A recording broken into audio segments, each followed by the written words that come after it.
This brand is a part of Trane Technologies and the units are made in the USA through a joint venture, NAYSST, with Mitsubishi Electric. For this year, it looks like they have really simplified their offering as many of the basic models have been discontinued.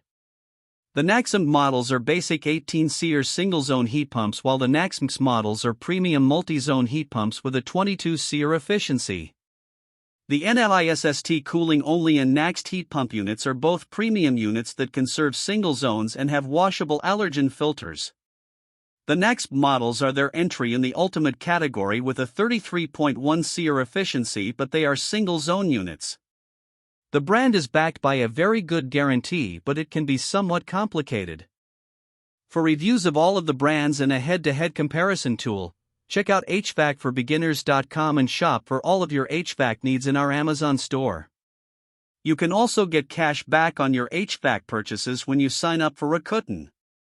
When you use the link, HvacRepairGuy will earn a fee that costs you nothing and you can get coupons for major discounts on all of your HVAC purchases.